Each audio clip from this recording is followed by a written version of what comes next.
और क्या यूक्रेन में ज़ेलेंस्की का शासन समाप्त होने जा रहा है? क्या अलास्का में पुतिन ट्रंप की बैठक के बाद ज़ेलेंस्की की कुर्सी छीन सकती है? इस बात का जवाब कोई और नहीं बल्कि यूक्रेन के बड़े नेता और सांसद दे रहे हैं। तो सवाल यही है कि आखिर वो कौन से कारण हैं जिनकी वजह से अब ज़ेलेंस्की का सत्ता में बने रहना संभव नहीं है? इस सवाल का जवाब दे रही है हमारी एक्सक्लूसिव स्टोरी। क्या अलास्का वार्ता के बाद युद्ध की आग शांत हो जाएगी?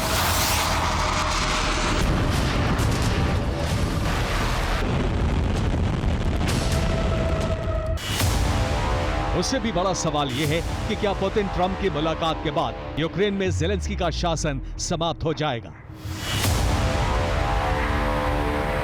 यूक्रेन के पूर्व प्रधानमंत्री और तमाम सांसदों को तो यही लगता है। Минулого тижня я вийшов на майдан вперше ніж революційної незалежності, антикорупційних.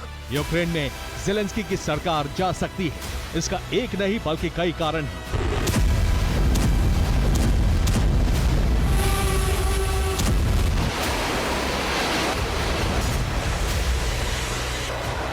ट्रंप पर सीज़फायर लागू कराने का दबाव है, लेकिन ज़ेलेंस्की पुतिन और ट्रंप के सामने झुकने को तैयार नहीं।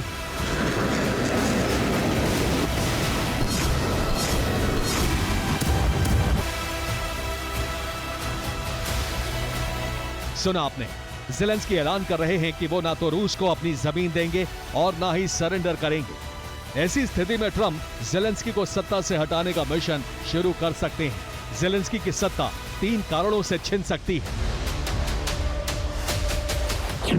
अगर ज़ेलेंस्की ने पुतिन और ट्रंप की शर्तें मानी तो यूक्रेनी जनता विद्रोह कर देगी। अगर शर्तें नहीं मानी तो यूक्रेनी सेना ज़ेलेंस्की का तख्ता पलट कर देगी, क्योंकि यूक्रेनी फोर्स लंबी जंग से थक चुकी है। तीसरा कारण है भ्रष्टाचार। घोटाले के आरोप में ज़ेलेंस्की पर कानूनी कार्रवाई हो सकती है। Я виходжу з депутатської фракції «Слуга народу». Ціною життів кращих наших. यूक्रेन के बड़े नेताओं का यही मानना है। यूक्रेन के पूर्व प्रधानमंत्री निकोले अजारोव ने कहा है कि युद्ध विराम के बाद ज़ेलेंस्की की कुर्सी छिन जाएगी। यूक्रेनी सांसद अन्ना कोरोखोद ने कहा है कि अलास्का वार्ता के बाद यूक्रेनी सेना ज़ेलेंस्की का तख्ता पलट कर सकती है।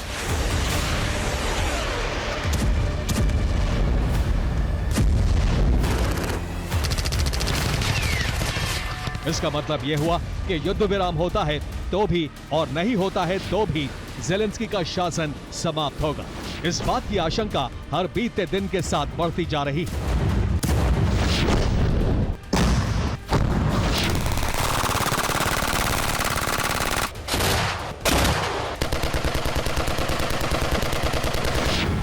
जब से युद्ध शुरू हुआ है तभी से ज़ेलेंस्की ने यूक्रेन में मार्शल लॉ लागू कर रखा है। ज़ेलेंस्की का कार्यकाल मार्च 2024 में ही खत्म हो चुका है। बावजूद इसके उन्होंने युद्ध के नाम पर न सिर्फ देश में मार्शल लॉ लागू कर रखा है, बल्कि नियमों के खिलाफ सत्ता में भी बने हुए हैं।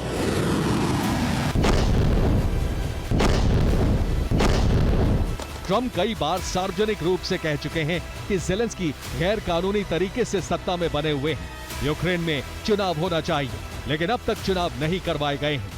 यही वजह है कि ट्रंप ज़ेलेंस्की से कुर्सी छीन सकते हैं। Bureau report, TV9 Bharat.